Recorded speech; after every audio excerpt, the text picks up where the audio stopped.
Olá, meu nome é Silvio Nacal, eu sou professor do Departamento de Contabilidade da FEA Ribeirão Preto, da Universidade de São Paulo. Eu sou livre docente na área de contabilidade financeira, mestrado e doutorado também na mesma área. Eu fiz um pós-doutorado na Universidade de Sydney, na Austrália, e a gente está aqui hoje para falar sobre receita de contrato com cliente. É uma norma que veio em substituição à norma anterior sobre receitas de vendas, né? E a gente vai dar alguns detalhes sobre o que traz essa norma, né, o CPC 47, e fazer uma comparação com as normas da legislação tributária. Bom, eu separei a aula em 6 partes. Primeiro eu vou falar um pouco sobre como é que as normas contábeis e as tributárias, né, por que as normas contábeis e tributárias são diferentes.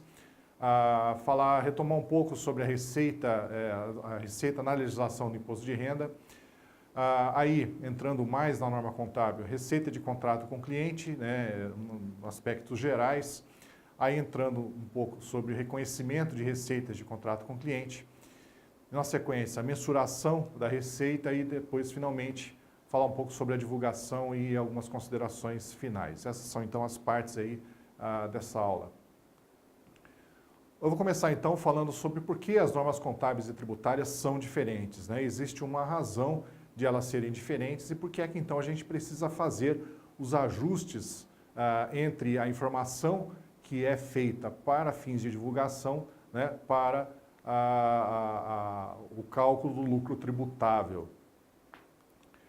Bom, eu vou dar uma explicação, que é a explicação, que são as razões econômicas, na verdade, qual é a teoria econômica que existe, que prediz, né, o que devem ser as ações que são realizadas por duas partes principalmente, né?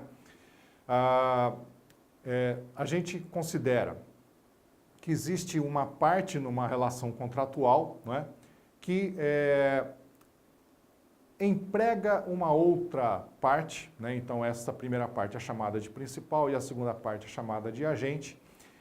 E isso pode ser o investidor, né, contra a outra parte que é o gestor da empresa, pode ser o fisco numa relação com o contribuinte, né? Então podem assumir diversos papéis aqui nessa relação contratual. Bom, o que acontece? O que a teoria econômica explica? O lado do principal, né, emprega o agente e o agente desempenha, né, alguma ação em lugar do principal, no lugar do principal. Acontece que o principal procura maximizar os seus interesses pessoais dando esse emprego ao agente, né? Mas o agente, por sua vez, também procura maximizar os seus interesses pessoais. O problema é que o bem-estar do agente depende o bem-estar do principal depende das decisões do agente. E é isso que causa o chamado conflito de agência, né? Bom, o que acontece? Existe então essa relação contratual entre principal e agente, e o problema é que, como o agente está realizando as ações em nome do principal, existe uma assimetria de informação, ou seja, um lado sabe mais do que o outro sobre uma determinada coisa que está acontecendo, por exemplo, na empresa, né? Bom, em função dessa assimetria de informação, existem problemas, né? O principal não consegue monitorar perfeitamente e sem custo as ações do agente. Então, é necessário implementar mecanismos para reduzir a chamada assimetria de informação, né? E o agente, por seu lado, né, age em seu próprio benefício.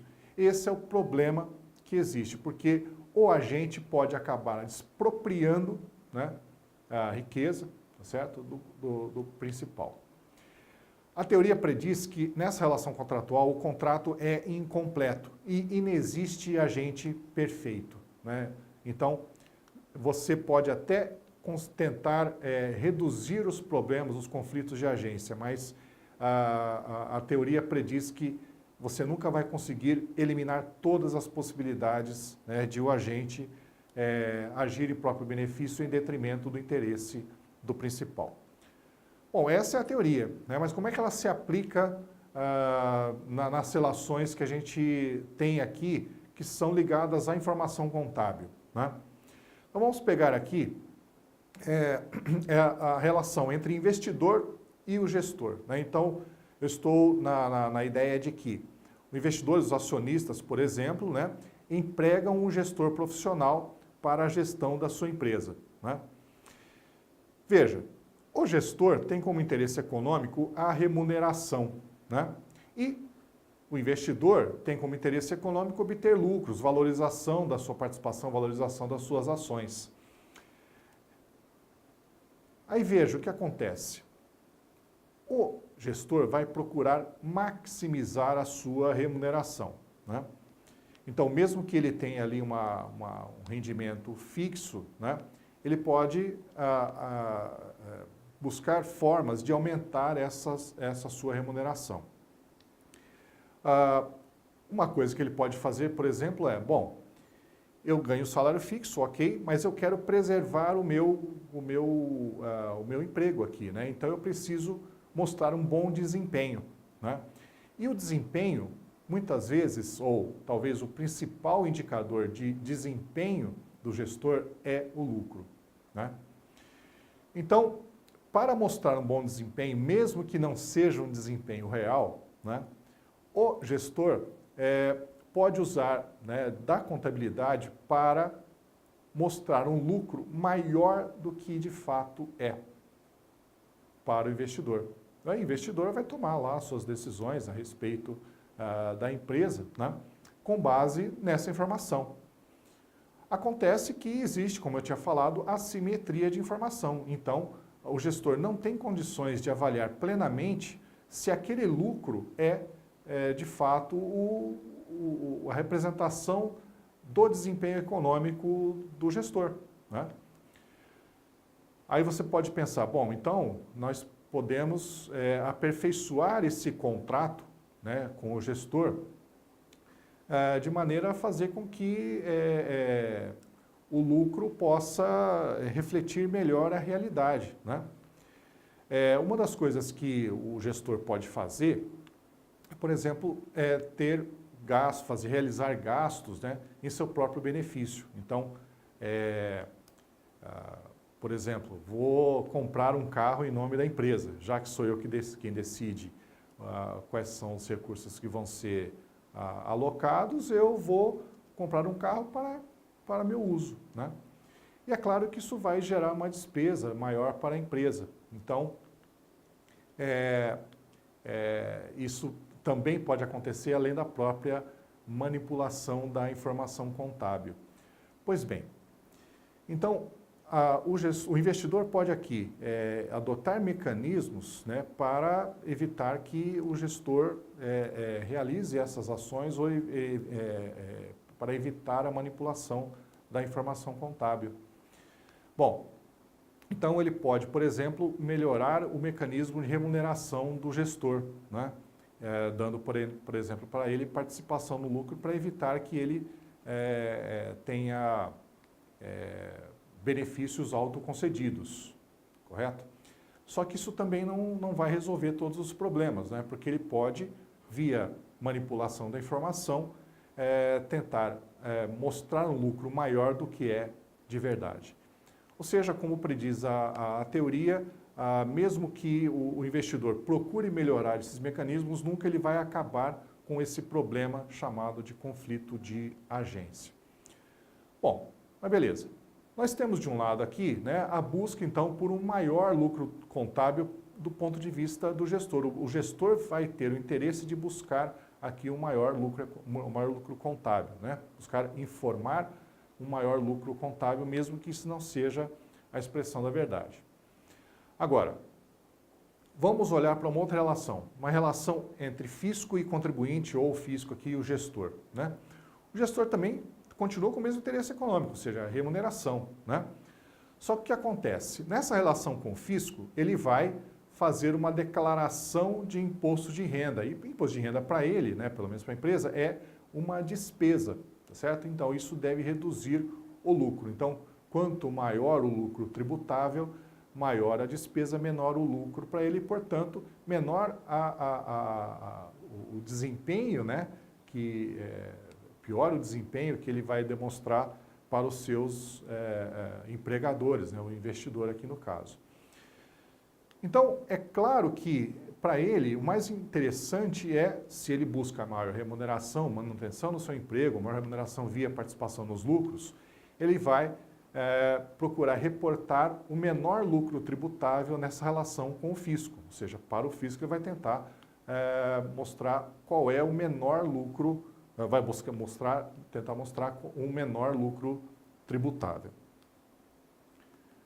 Pois bem, o que acontece, né, é que então a informação contábil para divulgação acaba tendo que ser diferente da informação contábil para a tributação, porque é preciso adotar mecanismos para que, na relação com o investidor, né, o gestor não superavalie o lucro, né? E na relação com o fisco, por outro lado, a legislação tributária precisa evitar que o lucro seja subavaliado, ou seja, adotar mecanismos ao contrário do que seria o interesse do gestor, o interesse econômico do gestor. Então, as normas contábeis, né, para reduzir o risco de manipulação da informação, possuem mecanismos que procuram, no caso da relação com o investidor, retratar a realidade econômica, evitando a superavaliação do lucro. E na relação com o fisco, né, a legislação tributária procura também retratar a realidade econômica, mas evitando a subavaliação do lucro, né? Pois bem, então como existem diferenças, né, a nossa adoção de FRS aqui no Brasil procura trazer neutralidade tributária, para que, então, o lucro que é calculado, é medido para fins de atendimento aos interesses do investidor, né, sejam ajustados para o lucro que está sob interesse, né, que serve para a proteção do fisco, né? Então, na nossa adoção aqui no Brasil, nós apuramos o lucro conforme as normas contábeis, de acordo com as normas de FRS, né? E fazemos ajustes no LALUR, adições, exclusões e compensações para chegar ao lucro tributável, né? Ao lucro real, no caso aqui do Brasil. Isso foi feito por meio da Lei 12.973, lá em 2014. Né? Isso acabou sendo implementado, né, definitivamente pela 12.973. No lucro real, você tem o seu cálculo feito, então, pelo lucro contábil, significa, então, que nós fazemos a contabilidade, o débito e crédito, né, conforme as normas FRS, e aí o ajuste é feito por meio de adições, aumentando o lucro tributável, excluindo, né, reduzindo, então, o lucro tributável, compensação de prejuízo fiscal, tá certo? E aí, então, nós chegamos ao lucro real, que é aplicado a uma alíquota, né? A alíquota, chegamos ao imposto de renda devido, né, retirado aí os incentivos fiscais. No caso das normas contábeis sobre receitas com clientes, né, o raciocínio é o mesmo, né? Ou seja, a norma contábil sobre receita com cliente, né, evita a superavaliação da receita, já que ele é componente do lucro e, portanto, né, vai no mesmo sentido do lucro, ou seja, quanto maior a receita, maior o lucro. Então, a norma contábil evita a superavaliação da receita, mas, claro, buscando retratar a realidade econômica. Agora, na relação com o fisco é ao contrário, né? Certo? Então, o fisco, na sua legislação tributária, tenta evitar a subavaliação da receita. Então, é natural, né, que haja ajustes entre a receita que é reconhecida para fins de divulgação para a receita que é aceita, né, para fins de tributação na legislação tributária. Bom, mas basicamente existe, na verdade, uma diferença temporal, uma diferença no tempo, né? Veja, quando é que a receita é reconhecida, né, de maneira geral, na legislação tributária? No momento da venda, né? A gente vai tratar um pouco mais detalhadamente isso, mas é basicamente no momento da venda de uma mercadoria, né? Então, o reconhecimento da receita para fins tributários acontece na venda, mas não necessariamente é este momento em que a norma contábil vai também permitir o reconhecimento da receita para fins de divulgação, né? Então, de maneira geral, uma mercadoria tem a sua receita reconhecida quando é entregue para o seu cliente, quando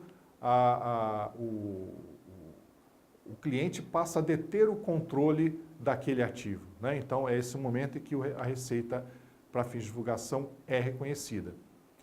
Então, veja, eu reconheci a receita, né, no momento da venda para fins tributários, mas na entrega para fins de divulgação. Ou seja, nos dois a receita é reconhecida, mas existe uma diferença temporal, né? Um acontece antes do outro, ok?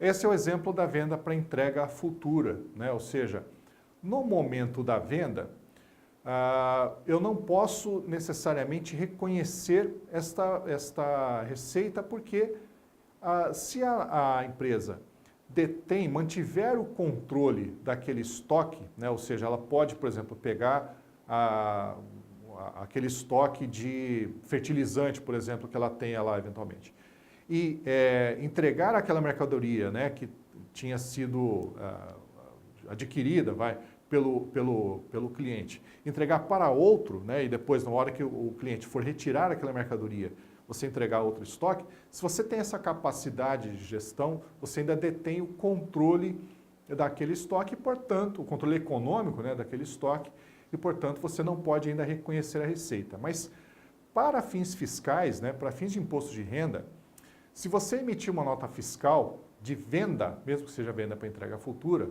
você já deve fazer o reconhecimento desta receita, porque aconteceu a venda, correto?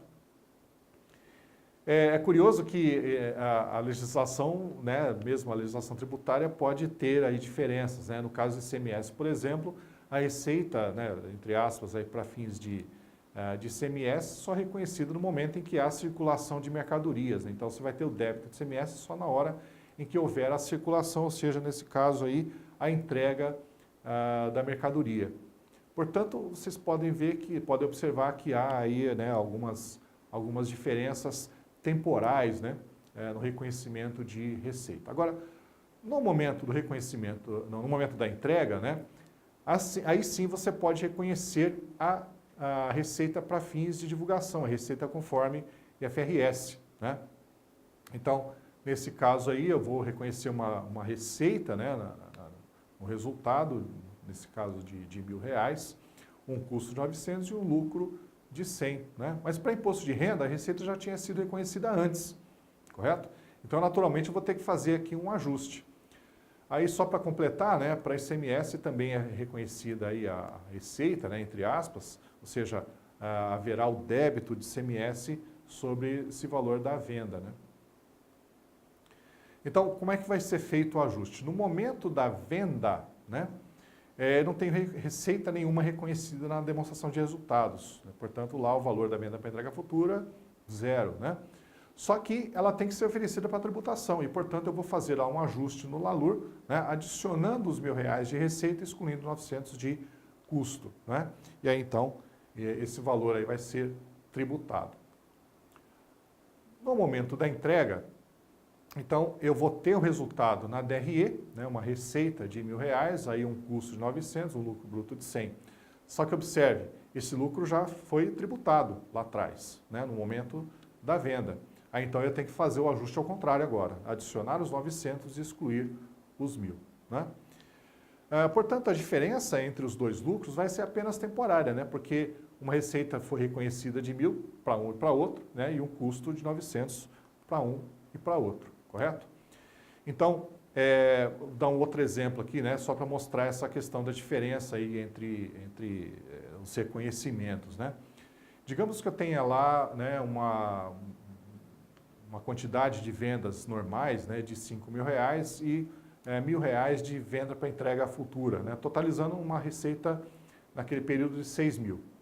Digamos que os tributos sobre vendas aí sejam de 500, né, das vendas normais, e a venda para entrega futura tenha tributos de 100, totalizando então 600, né, sobre aqueles R$ 6.000 de receita. No momento no momento 1, né, nesse momento do reconhecimento da venda normal, né, eu vou, digamos que eu tenha vendido tudo à vista, eu vou ter um débito em caixa de R$ 6.000, só que apenas R$ 5.000 desses R$ 6.000 é que vão poder ser reconhecidos como receita. O restante R$ 1.000 é apenas tratado apenas como adiantamento de clientes, né? Então não é reconhecida como receita. Também vou reconhecer os tributos sobre venda, né? Então eu vou ter a venda de R$ 5.000 e eu vou ter os tributos sobre ele de R$ 500. Agora, o que acontece? Eventualmente eu vou ter aí tributos que são incidentes sobre os R$ 100. Incidentes agora, ou seja, eu vou ter que pagar, né, R$ 100 sobre a venda para entrega futura. Então está ali, né, como é o caso de PIS e COFINS, correto? Estão os tributos a pagar ali, mas eu não posso lançar isso a resultado. Então eu vou ter que lançar numa conta de tributos sobre receita diferidos, né? Ou seja, diferido significa postergado, né? Esse encargo, né, vai impactar o resultado no futuro.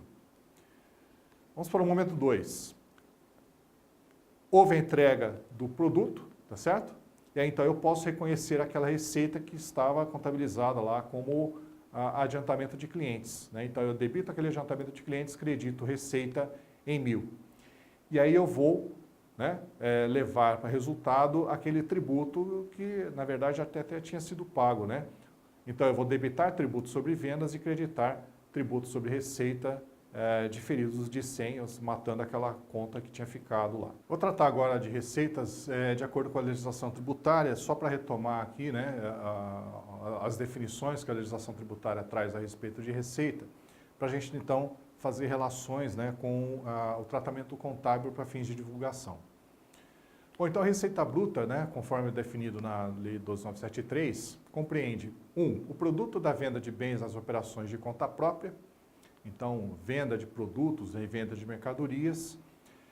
Isso então dá para a gente também o critério de reconhecimento, que é venda, tá certo? Então aconteceu a venda, né, e essa receita deve ser reconhecida para fins de tributação, né? 2, o preço da prestação de serviços em geral. 3, o resultado auferido nas operações de conta alheia, daqui a pouco eu falo mais sobre isso. E aí o quarto, né, que foi incluído na 12.973, as receitas da atividade objeto principal da pessoa jurídica não compreendidas no inciso 1 a 3, por exemplo, aluguel. Bom, essa é a definição de receita bruta, né? É uma definição importante trazida pela legislação tributária, porque ela serve de base de cálculo para PIS e COFINS, né? Ou entra na base de cálculo de PIS e COFINS e claro, né, na composição do lucro tributável para fins de imposto de renda e contribuição social. Bom, então como eu estava falando, né, o momento do reconhecimento da receita para fins fiscais é a venda ou a ocorrência da prestação de serviços ao cliente, né? Então, é nesse momento que a legislação tributária considera, né, que a nota fiscal tem que ser emitida e, portanto, os tributos têm incidência. As operações de conta alheia, né, são, por exemplo, o que acontece com agências de turismo, né, em que o cliente paga, né, ao vendedor, faz um pagamento ao vendedor, mas o vendedor repassa isso para o produtor, né? O produtor é que fornece o serviço, a mercadoria para o cliente, né? Então, na verdade, o vendedor tem como receita apenas a sua receita de, por exemplo, comissão. Na receita bruta não se incluem impostos não cumulativos cobrados destacadamente do comprador ou contratante, pelo vendedor dos bens, né, ou pelo prestador de serviço à condição de mero depositário.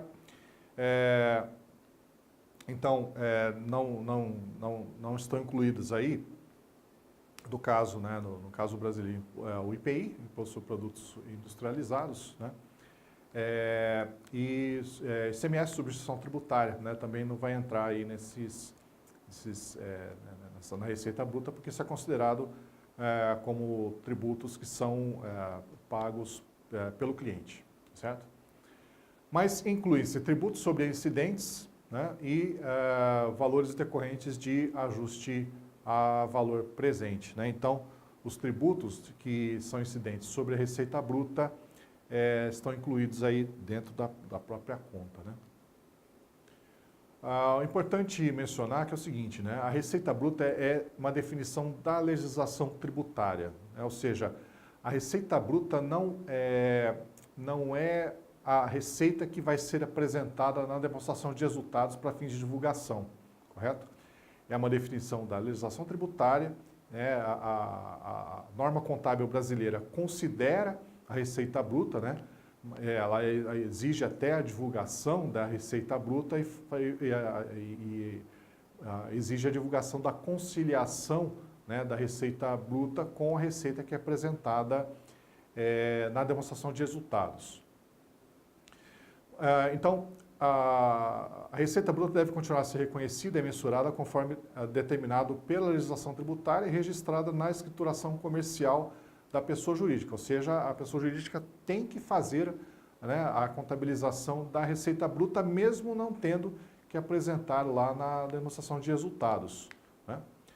Se o procedimento contábil afetar o valor da receita bruta ou o momento do reconhecimento dessa receita bruta, a entidade deverá registrar a diferença mediante lançamento a débito ou a crédito em conta específica de ajuste da receita bruta, né? Então, se houver alguma diferença em função da norma contábil que afete o valor, né, ou quando essa receita vai ser reconhecida, é preciso fazer um ajuste sobre essa receita bruta, ou seja, manter a informação sobre a receita bruta.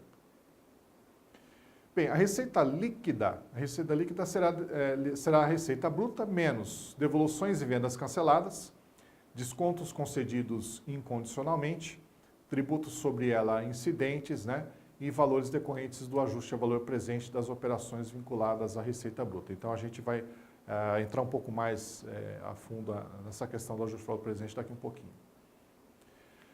É interessante que a legislação tributária trata da questão da omissão da receita. Essa é uma coisa que a norma contábil para fins de divulgação não tem, tá certo? É só na legislação tributária que você vai encontrar tratamento para omissão de receita. E é claro, né, porque ela está querendo evitar que haja uma subavaliação da receita, né, certo? Nesse caso aqui, a sonegação, correto? A omissão de receitas. Então, caracteriza-se como omissão no registro da receita a ocorrência das seguintes hipóteses. Primeiro, indicação de escrituração de saldo credor de caixa. É claro que a natureza do caixa é devedora. Então, se a contabilidade está apresentando saldo credor de caixa, significa que tem alguma coisa errada, né? Ou seja, está faltando receita, tá certo? Ou está sobrando despesa, sei lá, e que vai provocar aí um saldo credor de caixa. Segundo, a falta de escrituração de pagamentos efetuados, ou seja, para evitar que o saldo fique credor, né, o pessoal deixa de escriturar os pagamentos que foram efetuados, né? E aí, naturalmente, isso vai configurar omissão de receita. Manutenção do passivo de obrigações já pagas ou cuja exigibilidade não seja comprovada, ou seja, vai no mesmo raciocínio, né? Ou seja, você não pode dar saldo credor de caixa, evita o registro de pagamentos de passivos que, na verdade, já até foram pagos de verdade. Falta de emissão de nota fiscal, recibo equivalente com um valor inferior, é claro, para evitar, né, o pagamento de tributos, né, sobre essas receitas aí decorrentes da emissão da nota fiscal. E valores creditados em conta mantida junto à instituição financeira sem comprovação de origem e, portanto, valores que estão, digamos, por fora, né? Se provada a omissão, a receita poderá ser arbitrada com base no valor dos recursos de caixa fornecido a empresas por administradores, sócios, etc., ou sobre o movimento diário de vendas, prestação de serviços, quaisquer outras operações.